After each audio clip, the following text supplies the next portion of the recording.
kuréel yi ñu sant ñu lijjanti jàmmi Casamance yëpp la ñu war a tas ndax amuñu njëriñ livre la génne wax ko ci moom mi nga xam ne mooy Xavier Diatta mu ni mosuñoo nag laaj indépendance foofee ca gox ba mooy doon sunu gan ci njeexitu xibaar yi.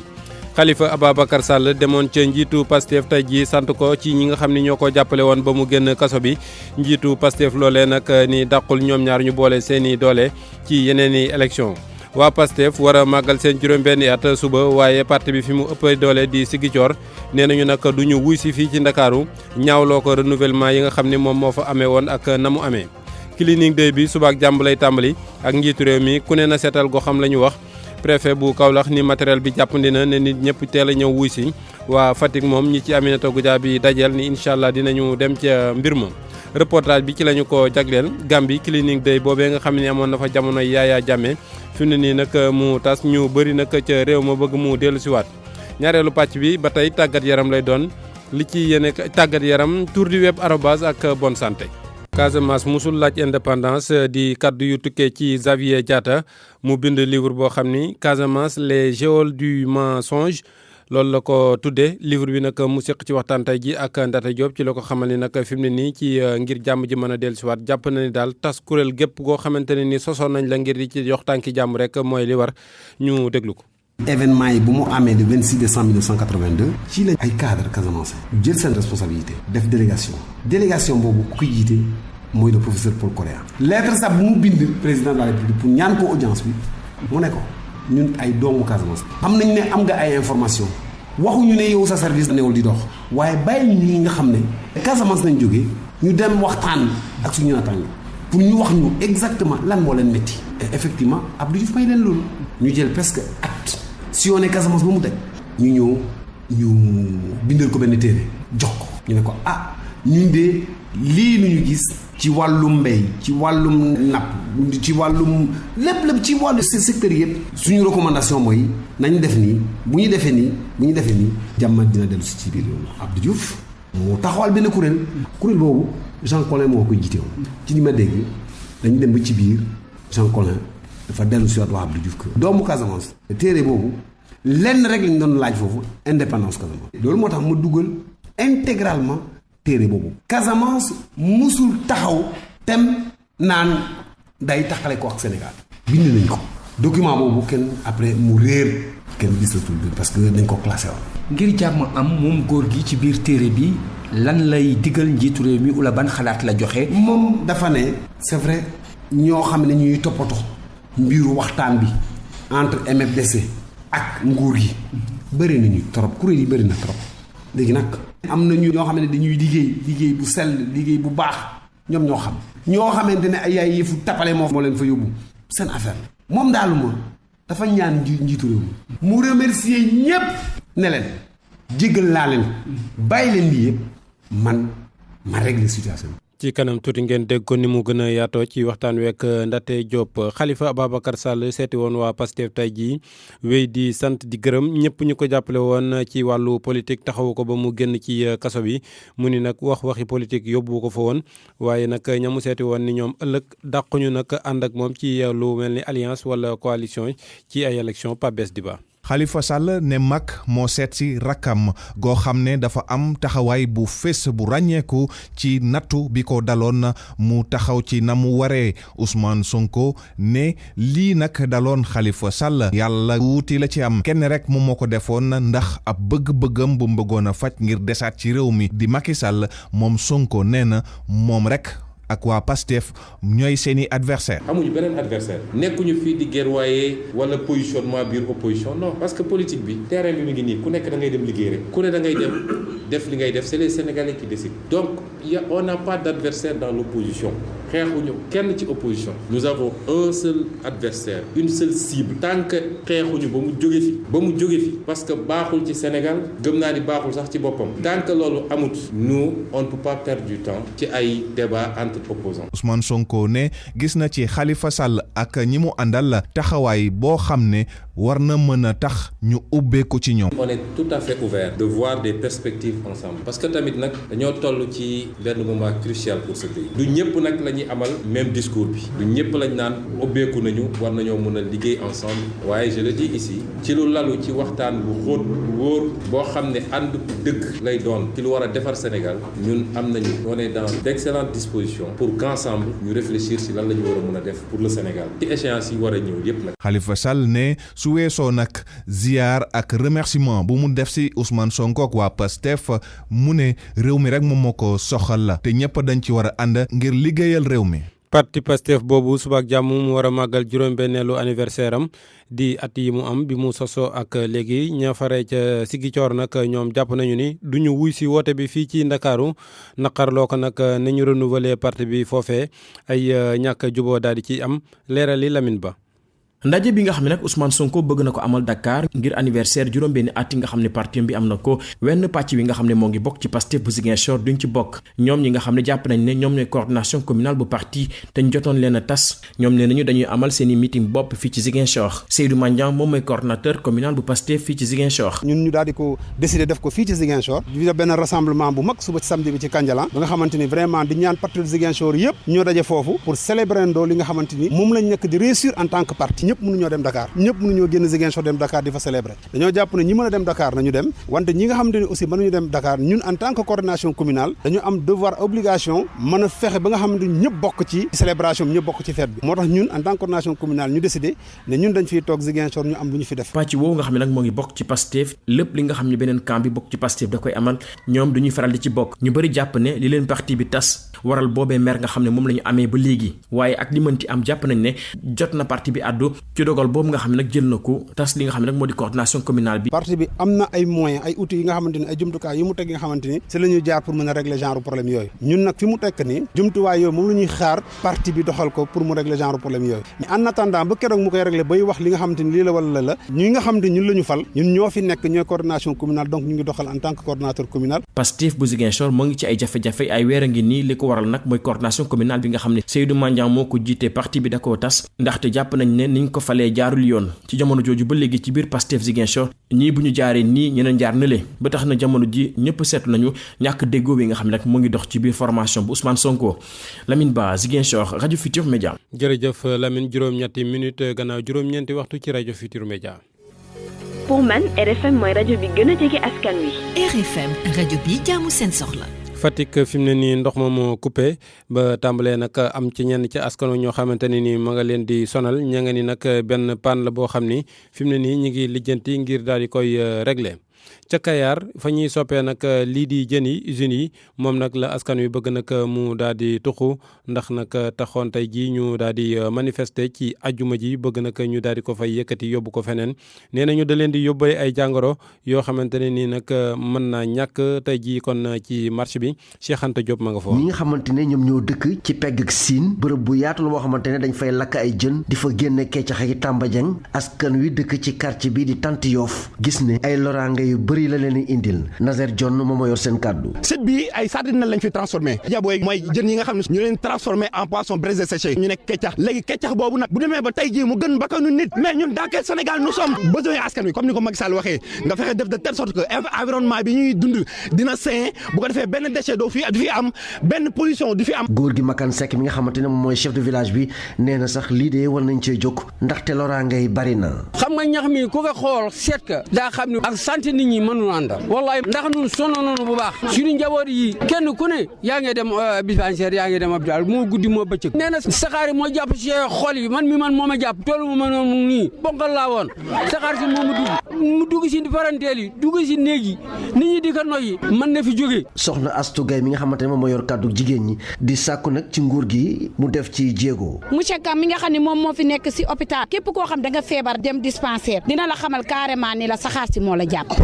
ñëwnu kenn bu liggéey waaye dan ni saxaar si nanu dimbali ngir yàlla ak yonent bi mu jóge fi ñoo ngi interpellé ministre de la santé di interpellé ministre de l'environnement. quartier bii di Tant Yoff nekk na quartier bi gën a mag ci Kayar askan wi fi yeewoo de ñoom ñëpp boole woon nekkoon benn àndoon imaam yi ak notable yi ngir wone coono bi nga xamante ne moom la ñuy dundee. RFM Thiès Cheikh Anta Diop. cet googu nga xam ne moom la ñu bëgg nag moo ñuy tabbal ci cleaning day bi suba ak jàmm set setal bi di tàmbali njiitu réew mi nag moom ci boppam moo koy jëmal ndaje mi nga xam ne ci la ñu koy amal kenn ku nekk li sas yu mooy nga fexe ba sa gox nga set setal ko ak ña fa nekk journée zéro déchet boobu nag président de la république war ko tàmbali suba ak jàmm ca Kaolack ñoom ñi nga xam ne ñoom lañ bàkkee nag dëkk bu taq bi Cheikh Ahmed Tidiane Thiaw mooy préfet bi nee na nit ñi teel a wuusi ndem matériel bi fi mu ne nii fàggu nañ ko ba noppi ñu déglu ko ci micro Ibrahima Diame. lu mel nit ku ko sumb da nga aajo ay jumtuwaay yu doy ci fànn boobu it mën na noo wax ne sunu xel dal na mbalit su xësee bari ci bërëb dooley doomu aadama kese du ci doy dafa am looy soxla ci ay machine dafa mel ne nag ñaari peel bu ñu waxee peel mooy oto yu mag yooyu nga xam ne danoo am loxo ni doomi aadama di mën a tibb di sotti ñaar daañ ko ci am lii ku koy def nag it foog nga bàyyi xel kaaraange gi commissaire central ak ñi mu yilif danañ ci bokk service d'hygiène ñoom itam danañ ci bokk bu ko defee ci fànn boobu lépp yemb na mu des nag askan wi ñu koy defal ñoom ñu jàppee mbir bi seen mbiri bopp góor ak jigéen mag ak ndaw ñu war a takku ñoom itamit tuur seen njaq ngir li ñu bokk ñun ñëpp te moom mooy dëkk bi. ca Fatick Aminata Goudiaby am ci ñoo xam ni ñu ngi ci askan wi nag laaj na leen ndax suba ak jàmm fas nañoo yéene xëy ci gaaw bi ñu koy tàmbalee ñoom itam wutali fa nga xam ne fa la ñuy bale ñu ne dinañu ci ànd ndax lépp luñ ciy def rek seen wér-gu-yaram ak seen dëkkuwaay lañ koy defal foofee nag boo xoolee gis ci yoon wi léeg-léeg ay sachet wala ay ñax yoo xamante ne nii war na faa mën a jóge ñu teewlu ci reportage am. Abouba moom nee na pare na suba ci samedi ji dana participer ci journée nationale nettoiement bi waaye nag nee na moom seen koñ la koy tàmbalee di cité émetteur moom jeune étudiant bi di wax ne nag seetal fi nga xam ni moom mooy sa dëkkuwaay acte de citoyenneté la. incha allah bëgg naa jóg fajar xam nga jël gàddu sama pelle ak samay xato xam nga nettoyer sama dëkk ba mu set parce que loolu dafa bokk ci acte de citoyenneté quoi. état sa dëkk daal day participer ci développement dëkk bi ñax yaak saleté baak déchets plastiques yi yoo xam ne ñoom dañ fee bëri trop bëgg naa leen nettoyer. ci boulevard Macky Sall bi nekkee ci commune bu Fatick Rokhaya Daba Diouf nag moom mi ngi waaxu moom itam nee na fas yéene naa bokk ci journée wu suba bi waaye li muy sàkku rek ci ñi nga xam ne ñoom ñoo dëkk ci Fatick mooy ñu gën a bàyyi xel boulevard Macky Sall bi nga xam ne ñax mi ak itamit déchets plastiques yi dañ fa bëri loolu. doon na loo xamante ne day génne taaru suñu dëkk. boo xoolee fii buñ ko nettoyé boulevard bi aussi alentour boulevard bi ci biir même boo duggee côté bi ginnaaw garage bi aussi buñ ko nettoyé dina doon loo xamante ne day gën a rafetal suñu ville daal ci surtout boulevard bi man fii mooy sama nuñ koy waxee sama repère principal boulevard bi ndax mooy buntu Fatick. Fatick nag dëkk bu ndaw la suñ sukkandikoo ci ñi nga xam ne ñoom ñoo fa dëkk ñu ni neex naa defar moo tax nag Rokhaya Diouf ak itam Abouba di ñaan ci seeni ay moroomu ndaw ñu génn bu baax a baax bokk ci bëccëgu suba gi. woo ñëpp di woo ñëpp ku nekk sa quartier bon ma lay ñaax nga yeewu fajar nga nettoyer sa quartier surtout sa buntu kër. ngir nag Fatick 17 fu mu toll ndaw si wax na buturam dafa sàkku rek ci équipe municipale bi ñu teg ay poubelle ci mbedd mi ba ku yorati mbalit ñëw sotti ko ci. Aminata Goudiaby Fatick RFM. waa Ñaaxar moom jot nañoo tàmbali dañoo jiitu xaaruñ ba départ bi tàmbali lu tax nag tey jii bañ doon amal seen ñaari fan yi ñu jiitoo nit ñi ca la maire ba xam leen ni balaa yàgg dinañ am centre de tri des déchets foofee ca Ñaaxar ñoom ñu jiitu kon ñaari fan yoo xam ni ay journée d'investissement lañ doon def ngir sotal seen i gox ama koddu seen maire bi la ñuy déglu ci micro Aminata Goudiaby. liñ ci gën a ciblé mooy ñu setal dëkk bi en tout cas yenn place yi nga xamante ne ci dëkk bi ñu setal mooy marché bi moom li war mooy mu jóge fi mu nekk marché bi la ak centre de santé aussi dafa war a set parce que nit ñi foofu la ñuy dem di faju li ma bëgg a wax ci mbir moom mooy dañu bokk ci programme 25 villages yoo xam ne coopération allemande dañ leen a tànn pour am centre de tri des déchets waxuma nag décharge ñun du ñu indi décharge léegi nag bu ñu demee nag ba bokk ci programme boobu nga xam ne centre de tri lay doon nga xam ne ci benn hectare lay doon loolu identifié nañ ko conseil bi woote na ko foofu jaar na yoon foofu dañ koy clôture mbalit bi aussi bu demee dañ koy seggaat ko lépp daal loo xamante ne mën nañ ko recycler ko ak aussi li nga xam ne mën na nekk engrais ñu yóbbu ko. kon mu nekkoon maire Ñaaxar wéy ak yéen ci biir xibaar yi des ci mbir mi ba léegi ndek cleaning day boobu nag doon na am ca diwaanu Gambie jamono yi Yaya Jammeh ñi ko doon def nag gaaw bu jotaan par force ñëppay waaye lu ñu doon def wàcc ci mbedd mi bale ko ba mu set wecc waaye fi mu ne nii nag ba mu demee léegi defatuñ ko am ci askan wi nag ñoo xam ne ñoo ngi koy fàttaliku jàpp ne lu baax la woon ci seen dëkkuwaay ak cet ga reportage Wuri Diallo. marché Latrikunda ci wetu ay cantine poubelle yu bëri carton saaku ceeb lépp doon lu yàqu lu fees dell ak lii di mbalit odeur bu ciy jóge nag neexul dara jaaykat bi Serigne Ndiaye xaw a am lu ko nakari tuuti te di fàttaliku cleaning days maanaam set setal yi daan am ci temps wu Yaya Jammeh. bitik ci tali bi tëj ko rek boo wan jot une heure jotee boo liggéeyee am nañu liggéey boo liggéeyul am nañu liggéey. waaw léegi ñu ubbi ñëpp continué waat liggéey. kon yow boo sañoon buur di fi nekk léegi kelloo si loolu. waaw ndax léeg-léeg nga dem ci dëkk nga xam ne ñu ngi tilim ñu mbedd yeneen yaa ngi tilim rafetul daal ñu sañoon nit ñu mën koo defar. cleaning days yooyu nag dafa mel ni rek ñoom ak ki nga xamante ni moo leen taxawaloon dañ ànd dem jógee ko fii ci Gambie li ko waral ci xalaatu kii di Serigne Ndiaye mooy que ni ñu bëri dañ jàppee woon kii di Yaya Jammeh ab njiit bu nga xamante ni dafa rek bëri lii di dictature forcé ci lu bëri askanam. forcé wu ñu woon kenn mosuma gis ñuy ne topp nit naan ko kii dafa liggéey ci ñun déedéet mosuma ko. soxna si moom coiffeuse la moom itam xalaat bi ni mel la am Janké Sambu. comme fi nit ñi ñoo dee génn rek ñu setal loolu nekkul ci mbir Yaya Jammeh xam nga loolu pour ñun la because place soo ko setalee su setee naka la nekk sa wér gu yaram nekkul bàyyi foos. Yaya Jammeh dem na jamono continuer di dox waaye li nga xamante ni mooy leçon culture cleaning days boobu nga xam ne mu ngi ko doon rek jàngal ñi nga xamante ni ñoom la bokk réew mi di doomu Gambie booy xool ñu bëri ci ñoom daal nañ ko rek fàtte. li gën a neex mooy ci nit mooy ngay liggéey ci sa xol xam ne lii sa réew la nga ubbi sa xol bi pour nga ne lii man defaluma ko nguur sama bopp laa koy defal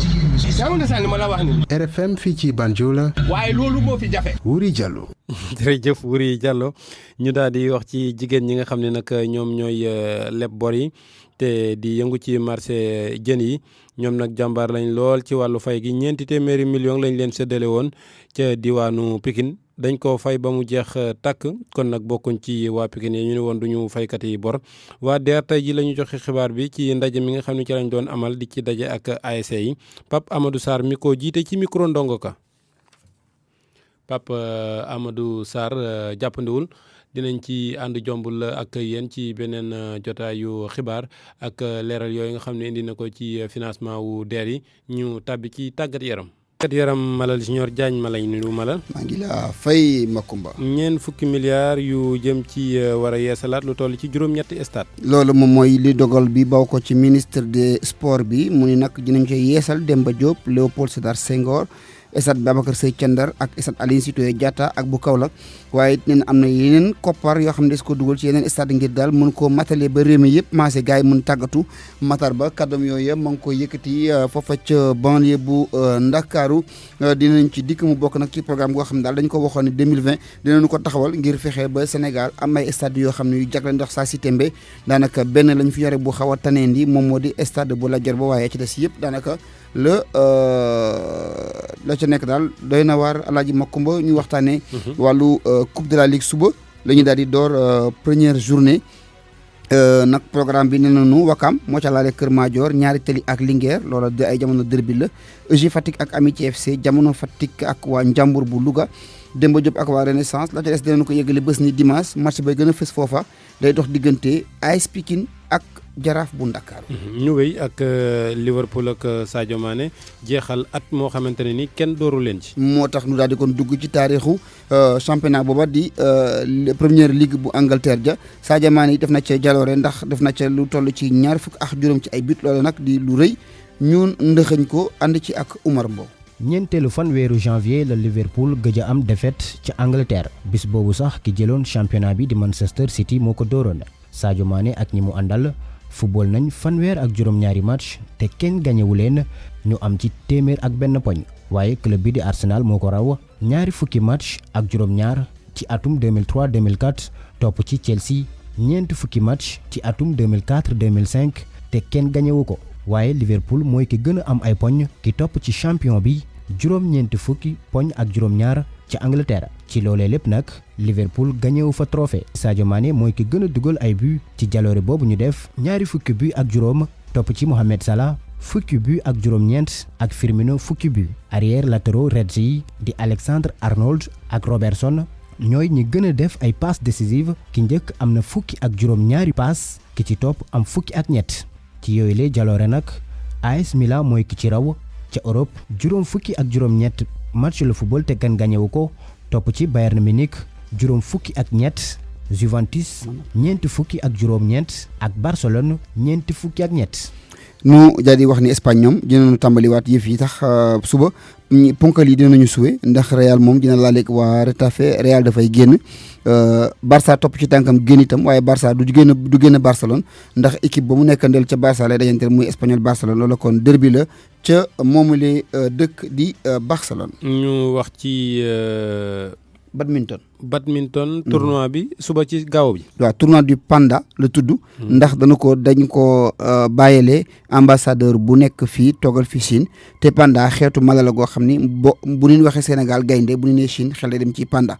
loola moo tax ba ñu organiser loola njiit la nag di Tony Gandhi nee na bii mooy seen compétition bu njëkk bu ñu organiser gannaaw ba ñu leen sancalee comité bi wax na nag naka la na ma demee suba.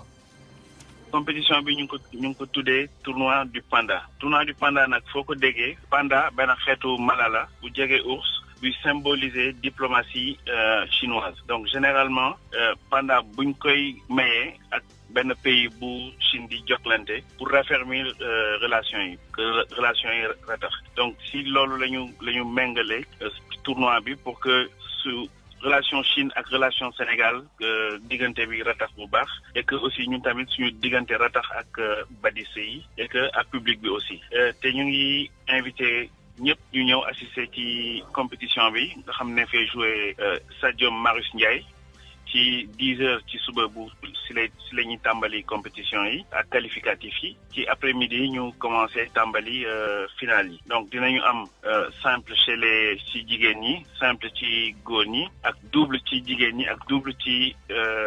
góor ñi tamit te dinañu def innovation de taille boo xam ne ñaari jigéen dinañu jouer contre ñaari góor te dina doon attraction au niveau de cette compétition là. loolu nag kon mu ngi xewee ëllëg bu 11h jotee lay tàmbali ca stade Marius Ndiaye fa CNP bi ñu nekk wàllu badminton di tàmbali kon liggéeyam. jërëjëf. tubaarkalla. tour du web ci RFM. tour du web bi ñu ànd ci Komar Mbow.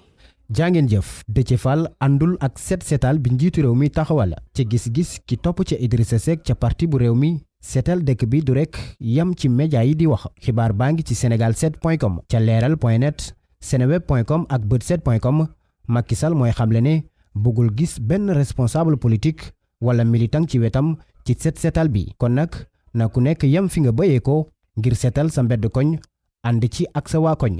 leeral.net mooy xamle ni Macky Sall du benn dërëm bu mu fas yéene génne jëmale ko ci bés bi mu tuddee journée du nettoiement maire Ndakaaru ba woon di Khalifa Ababacar Sall moo ngi wéy di nemmeeku wéy politique yi tey jii nag Ousmane Sonko la seeti woon doxum nemmeeku bu neex lool njiitu Pastef moomee di wax ne booloo war na leen ndaxte benn adversaire rek la ñu am mooy Macky Sall xibaar boobu nekk ca bët7.com Babacar Diop moo bind ab plainte jëmale ko ci garde pénitentiaire yu nekk ca Rebeuss garde yooyu dañ ko doon xookatal di ko dóor ci bi mu nekkee ca prison ba ginnaaw buñ ko jàppee ci ab benn doxum ñaxtu ca wetu palais ba garde yooyu nag ci ab benn communiqué weddi nañ li ñu mel xibaar boobu nekk ci site yu bëri ca site groupe Futur Média bi di igfm.sn CNRA moo teggi daan yu mu tegoon ci doddu Sen TV ci ab benn communiqué kuréel buy saytu média yi bi nga xam ne Babacar Diagne moo ko jiite di xamle ne kon télé bu Bougane Gueye Dany mën na tàmbaliwaat programme am samedi bi ci bi minuit jotee ca page Facebook am activiste bi di Thiat bu Y'en a marre mooy xamle ne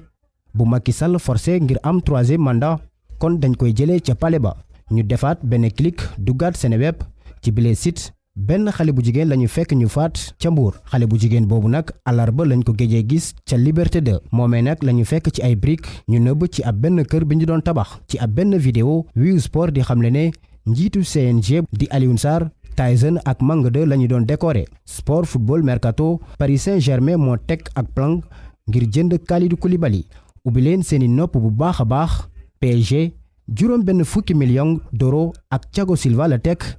ngir jënd défenseuru Sénégal bi ca Naples tour de web fii la yam di leen jaajëfal. jërëjëf @tolontigeeg Jo Maron. dalee nag jàmm ci @. wax ci Sénégal mu war a am parc de technologie numérique jumtuwaay boobu war a jar $40 milliards ak juróom-benn ci suñu koppar dina tax nag Sénégal bokk ci réew yi nga xamante ne réew Afrique la yu xarañe ci mbirum innovation ak mbirum koom-koom waaye kuréel gi di organisation des professionnels de technologie de l'information ak communication moom lu mu soxla rek mooy ñu dugal ko ci projet bi Banque africaine de développement moom bi nga xamante ne lu toll ci $40 milliards yi la joxe ci suñu koppar mu ngi prier kilifa yi ñu respecter délai yi nga xamante ne moom la ñuy wax ngir ñu pare parc de technologie numérique Abdou Diouf Diagne. parc des technologies numériques bi bokk na ci la nga xam ne moo ca nekk ca phase gu njëkk ga ñetti étage yoo xam ne lépp luy jumtuwaayu xarala yi day nekk ca biir ab data center ab incubateur pour ñuy def start-up ab centre d'étude ak recherche ab centre de production audiovisuelle Ndeye Tické Ndiaye Diop moom mooy jëwriñ ji ñu dénk wàllu économie numérique ak télécommunication. Il s'agit de faire en sorte. li ñu bëgg mooy def lépp ba suñu réew bokk ci juróom-ñaari pays Afrique yi nga xam ne ñoom ñoo raw ci wàllu innovation ak li nga xam ne mooy koom-koom ji ñu war a dëjmal la jàppale innovation bi nag mooy daal leen di financer daal ci gëstu te it fexe ba lépp loo xam ne nag moom mooy xam-xam boo xam ne daf ñuy rëcc te nekk sa diaspora ba ñu daal di koy mën a dem jëli ak solo si nga xam ne nag moom la projet bi lay am moo tax organisation des professionnels des technologies de l'information et de la communication ci Sénégal di sàkku nag ñu daal leen di dugal ci doxalin wi Antoine Ngom. secteur privé bu Sénégal nag dafa war a am place am ci li nga xam ne nag moom mooy parc des technologies numériques bi ñu samp tey koy yore Banque africaine de développement bi nga xam ne moom moo si dugal loxoom ci lu tolloog ñeent fukk ci ay milliards di sàkku ci kilifay Sénégal nag ñu daal di aar jumtuwaay bii lee. Nous restons persuadés. am nañu yaakaar ñun waa Banque africaine de développement que ne gouvernement bu Sénégal dina def lépp loo xam ne moom la man ngir nag ñu daal di amal liggéey bi ci waxtu yi nga xam ne nag moom lañ ko xamlee te it dafa jafe. Entretien des ouvrages. liggéey yu ñeel nag parc technologie numérique bu Sénégal daal di nañu koy lancé liñ ci def ci koppar toll na ci ñeent fukk ak juróom-benn ci ay milliards. te ñu xamal leen Mara Diaw moom nag dafa yëngu ci mbirum entrepreneuriat Italie la nekkoon def na fa fukki at ak ñett bu mu dellusiwaatee fii ci réew mi mu ngi yëngu ci mbirum mbéyum ceeb taxawal entreprise boppam jox liggéey ay ndaw ñu bari foofu ca Richard Toll waaye moom nag lu mu soxla jamono ji mooy kilifa yi gunge ko ngir liggéey bi gën a dox Mamadou Diagne. gannaaw ba mu defee fukki at ak ñett fee sa Italie Mara Diaw daal di nay ñibbisi fii si Sénégal daal di dugg si mbay mi mu nekk activité boo xam ne tax na ba moom mi tey mu daal di taxawal ab entreprise am di si jël ay doomu aadama ñu siy liggéey. ñun Sénégal yi ñun nooy développé Sénégal donc kon man gisuma ku nekk si gis-gis nañ mais man gisuma ni toog Europe rek continuer rek ba ma xoolee nag Sénégal ma xam ni surtout waalo du ñuy yëngatu si problème bu ceeb te gis naa ne ceeb bi am na importance te nit ñi commencé nañ ko consommer bu ma ñëwee c'est là ubbi sama minéraliser 2013 di jël ay employés chaque jour soo xëy au moins dinaa jël 10 à 8 personnes yi nga xam ni dina ñëw fii di liggéey. mu nekk activité bu metti lool ak ay investissement yu diis loolu tax ba kii di Mara Diaw di sàkku si nguur gi mu daal di leen di gestu. am nañu jafe-jafe bu mag parce que duñu jóge àll bi investir suñu alal fii si réew mi léegi nag dama yaakaar ni nit ki su jógee àll jël propre moyen investir ko si réew mi jël ay nit di leen fay kooku yaakaar naa ni état war naka dimbali war naka gestu waaye man dama seetlu au niveau Sénégal lenn moom a xaw naqadi si Sénégal moom presque ñu ñuy jàppale ni ay politiciens rek luñu te ñun nag ku nekk dafa am la nga xam ne moo si cër peut-être ñun politique du suñu cër. moom mi di xam leen ni tey benn bëgg-bëgg kese la moom mooy sénégalais yi nga xam ne dañ nekk Europe ñu daal di ñibbisi. yoon ci réewum Bénin ni mu mel jamono ji joxul dara yoon kaaraange ngir mu mën a taxaw askan wi nga xamante ne ñoo soxla yoon foofu ca Bénin kaddu yi bàyyi ko ca procureur Mario Metonou. internet bi ñu dagoon ci élection yi ci ñaar fukki fan ak juróom-ñett ci weeru avril wonewul dara dul rek yaafuusu kilifa yi kaddu yi bàyyi ko ba léegi ci Mario Metonou code numérique ci réewum Bénin du dara lu dul ngànnaay boo xam ne rek mën nañ ko jël door ko ci kaw taskatu xibaar yi ba léegi procureur Mario Metonou moo ko wax kaddu yi bi ñu def ca Twitter moo tax ñu yóbbu ci yoon kii di Ignace Sossou fukki weer ak juróom-ñett la war a def ca kaso war a fay lu toll ci ñeent fukki junni ci suñu koppar ndax xibaaru procureur boobu nga xamante ne def ko siwal ci réseaux sociaux yi procureur bu Bénin dafa yëkkati woon kaddu yooyu ci forum Verifox Afrique bi nga xamante ne agence CFI Média moo ko amaloon foofu ca Cotonou. Ignace Sossou di taskatu xibaar buy liggéey ci Bénin Web TV waaye liñ ko làq jant bi nag merloo na lool Ligue africaine des blogueurs ak cyberactivistes pour la démocratie muy Africtiviste jamono ji lu muy soxla mooy ñu bàyyi taskatu xibaar boobu ci nu mu gën a gaawee ñaax nag communauté internationale rawatina nag waa CEDEAO Union africaine ngir ñu bàyyi xel bu baax a baax ci li nga xamante ne moo xew ci réewum Bénin ñu yokk ci ne nag mbirum démocratie ak fitnal askan wi jamono ji mu nga gën rek di fës ci réewum Bénin. arobase filayem ci technique bi Malang Vito Sonko. bonne santé tollante gi ñu ànd ceeg Salimata Aw. dalee nag jàmm infection bi ñu koy duppee chlamydia te ñu koy jëlee ci sëy bokk na ci infection yu garaaw yi nga xamante ne mooy faral di tere yenn ci ay jigéen am doom docteur Abdoulaye Diop gynécologue. chlamydia benn doomu jàngoro la boo xam ne moom lay gën a gis ci ñi nga xam ne dañuy am ay jafe-jafe pour am doom wala ñi nga xam ne suñu ëmbee ëmb bi dafay yàqu wala ñi nga xam ne suñu ëmbee ëmb bi du nekk ci bi butu cuukaay ci biti lay nekk vraiment chlamydia mooy microbe bi nga xam ne su nekkee sa kanam mën na la indil ay jafe-jafe pour nga mën am doom wala soo ëmbee mën a yàq ëmb bi. ci yenn xale yi su nekkee yaay ji dafa am chlamydia ci ak kanamam suy wasin su xale bi jaar ci kanam bi chlamydia boobu noonu notamment bi ñu tuddee chlamydia trachomatis mën na jaar ci bëtu xale bi te chlamydia boobu su duggee ci bëtu xale bi mën na ko gumbaloo donc chlamydia boobu mooy première cause gumb boo xam ne infection moo la ko jox. li ci ëpp ci nit yi nga xamante ni dañoo am infection yooyu le du leen dikkee nee na day mel na dara jotu leen looloo tax ñu duppee chlamydia jàngoro joo xamante ni patt lay def. signes yi bëriwul melul du comme perte blanche yi nga xam ne dafay xasaan wala mu indi sa kanam di am ay xeelu muy xeeñ wala chlamydia soo ko amee mën nga ko am te du am benn signe léeg-léeg mën na joxe ay perte blanche mais di ci ëpp du am signe bi ñuy won rek mooy am nga chlamydia mooy mën nga am ay ëmb yàqu wala nga am ay soo ëmbee ëmb bi du nekk ci butu jurukaay bi wala sax nga am ay jafe-jafe pour ëmb il faut nga def benn bilan muy tuddee prélèvement vaginal te puis ci biir prélèvement vaginal bi médecin bi dafa war a bind nag dafa bëgg ñu seetal ko ndax chlamydia am na fi pour que laboratoire bi mën ko gis te laboratoire bi su ko gisee mën la jox listu antibiotique yi nga xam ne soo ko naanee mën na faj chlamydia boobu noonu. bu fekkee def nga dépistage résultat bi wane ni yow loolu nga am ab traitement antibiotique moom lañ lay defal ak ñi nga xamante ni ñoom la ko doon sekkal docteur Abdoulaye Diop. donc soo amee chlamydia boobu noonu suñuy faj dañu war a faj ki ko am dañu war a faj borom këram te su amee yeneen soxna tamit dañu war a faj soxna yëpp ci biir kër gi pour bañ ko ñuy wàllante seen biir. deuxièmement pour faj bi mën a gën a efficace suñu amee lu ñuy tuddee antibiogramme moo gëm antibiogramme mooy liste bi antibiotique yi nga xam ne mën na ko faj. troisièmement suñ ko fajee ba pare da nga war a defaat beneen prélèvement de contrôle pour ñu vérifier que effectivement na chlamydia bi dindeeku na sa yaram am déet. infection yi nga xamante ni sëy moo koy joxe li ci ëpp ñi koy am dafa fekk fàggandiku wuñu ci noonee ñii seen xam-xam màcc ci jigéen ñi jëfandikoo kawas dina aar ci xeetu infection yooyu le mu nekkoon bonne santé femme dig daje aljuma ji ñu dëgmal bu soobee yàlla. gan gi Xavier Diatta bind livre ci crise u Casamance bi seq waxtaan ak Alaaji Ndate Diop.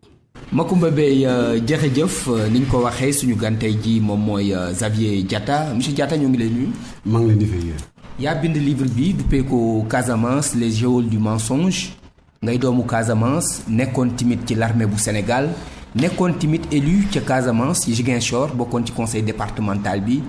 livre bi lan lay wane lu yees ci conflit bu Casamance. livre bi lu mu indi mën naa wax ne livre bi dafa tàmbali ci njëlbeen parce que boo xoolee conflit bi bu mu amee c'est-à-dire événement yi bu mu amee le 26 décembre 1982 mooy 26 décembre ñeenti fan moo si des pour en 82 jeex. ñu dem ci 83. ci la ñu am ay cadre Casamance jël seen responsabilité def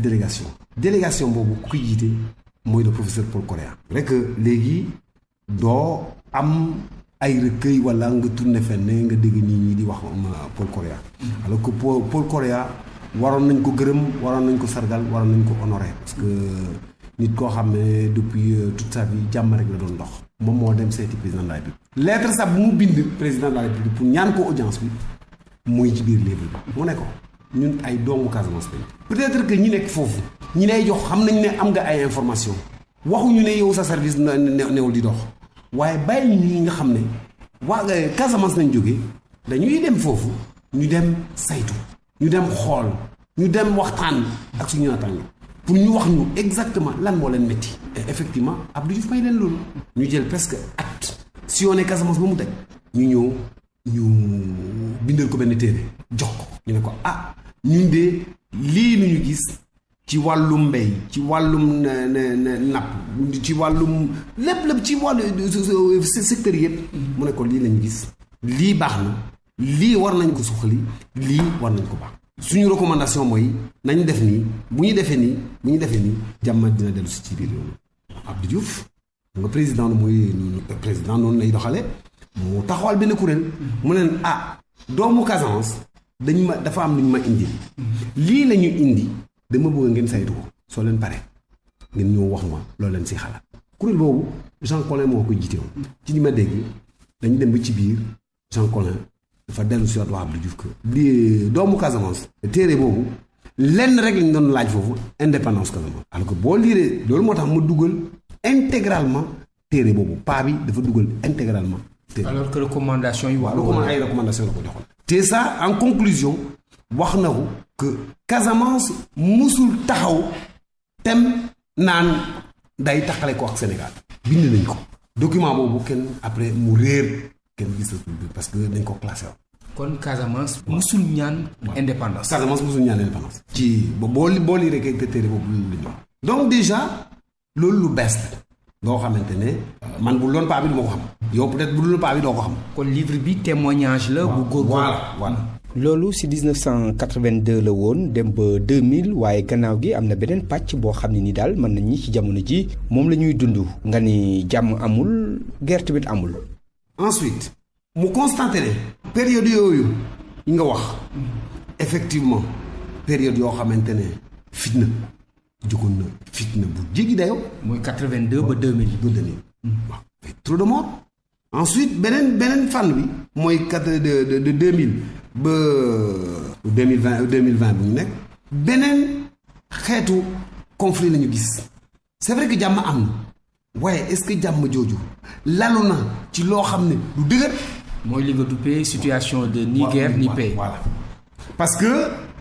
gis nañ ne am na ay problématiques yoo xamante ne askan wi walla ay élus walla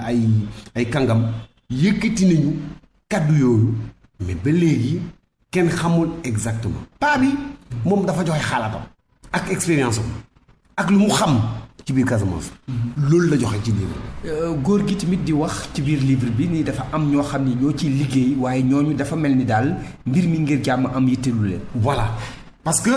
boo xoolee bu baax. am na xawma décret nu ñu koy waxee ci wolof. ay dogal yoo xam ne président de la République jëloon na ko fi mu ne léegi kenn dootul góor a di.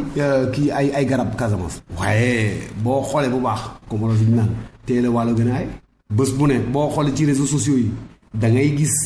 gars yi di wane ay vidéo yoo xam ne dañuy ay camion ay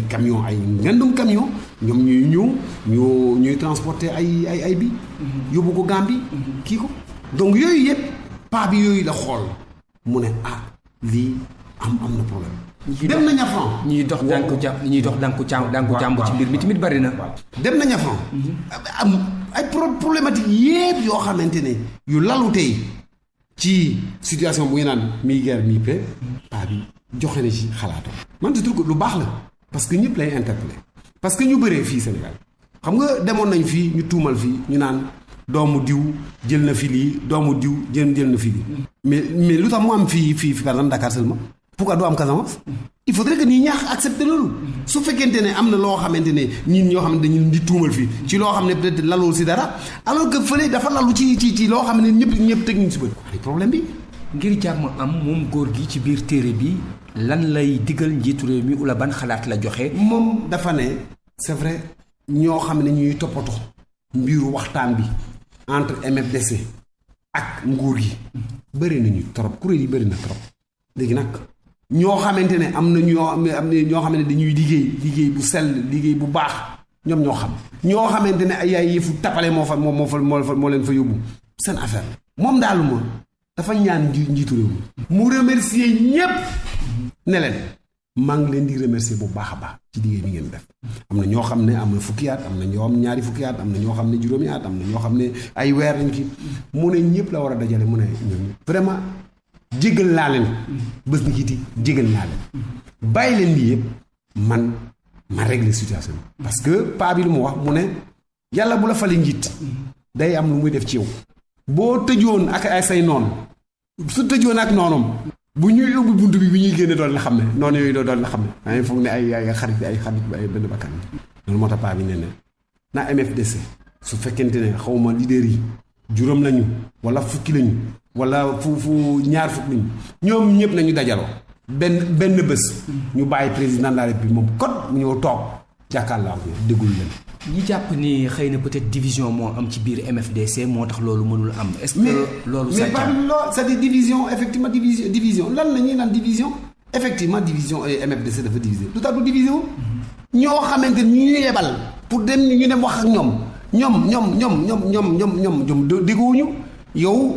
est-ce que mës nga dégg benn bés ñu ne la ñoo xamante ne ñëpp dañuy dugg ci processus de paix am nañu benn kuréel boo xam ne tey dañuy daje ñu wax lu ñuy waxtaane doo ko dégg ku nekk da ngay dugg foofu ci rébellion bi nga am koy waxtaanal kii am ku muy waxtaanal normal ku nekk ak ni ngay waxee foofu ku nekk ni ngay liggéey ku nekk ni ngay joxe bu boobaa. xaajaloo day waaw ni ngi leen xaajaloo. ci biir téere bi tamit yaa ngi ci wax ni dinañ ci indi ay leeral ci li nga xam ni moom moo di fitna ga amoon ca Boffa Bayotte maanaam tuerie ba lu yees loo ci xam loolu ci téere bi di wax. téere bi ba ndate yow boobu ma toogee fi ma mën na téere bi kan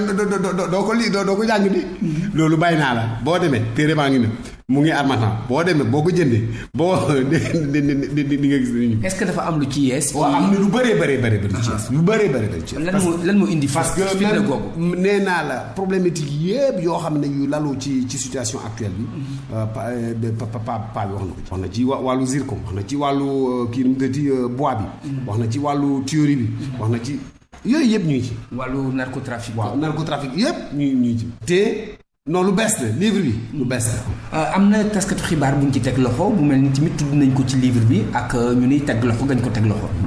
waaw loolu moo tax ma ne de boo jëndee livre bi di nga gis effectivement sujet boobu abordé na ko. parce que ku jege woon relève. donc am na ñoom lu dox seen diggante ba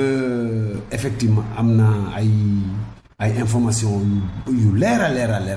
yoo xamante ne askan bi xam naa ne tey buñ ko amee sax nañ tiit. teg loxo gi ñu ko teg loxo moom René Capain Bassène ak maanaam tuuma yi ñu teg ci loosam mu mel ni ci livre bi dañuy wax ni loolu tegul ci yoon. loolu moo tax ma ne dama liir boo liiree ñu ne olof Ndiaye lan la nettali ci ne ci bon ci nettali ci làmmiñu boppam. waaw yaa bind téere bi moo tax ñu jàkkaarloog yow. déedéet dama bëgg yow boo ko liiree bu boobaa man ak yow ñooyam parce que di nga am information man yi ma am dépend ci biir téere. wàllu MFDC ak ni muy tëddee ci biir livre bi tamit ñoo ngi naan am na ay ndaw yoo xam ne nii daf leen recruter toll ci juróom-ñetti téeméer ba ci junneeg ñaar téeméer. xam nga boobu boo ko transposé ci wolof. je crois pas que nañu respecter exactement pas bi lu mu wax. aurait conditionnel. waaw loolu lu jar a bàyyi xel la. kon MFDC dafay recruter ci ndaw yi Casamance. loolu moo tax ma ne la kii bind lii dafa ne aurait. livre bi la ñuy jàngat mooy li ñu bind ci li nga xam ni moom moo di page de garde bi. loolu dañ ko cee fësal. waaw loolu kon ci biir livre bi. voilà am na ci ay leeral. yu leer. ay preuve sax la ay preuve sax moo nekk ci biir. yow yaa bind téere bi. sa gis-gis. ak ci sa xel. crise Casamance 16. lan moo ko war a régler. lan moo ko war a régler. man ci livre bu njëkk bi. dama ne woon. Fujitera dama ne woon. dañu toll foo xamante ne dañu war a taxawal commission bu ñuy naan commission réconciliation vérité justice pardon. maanaam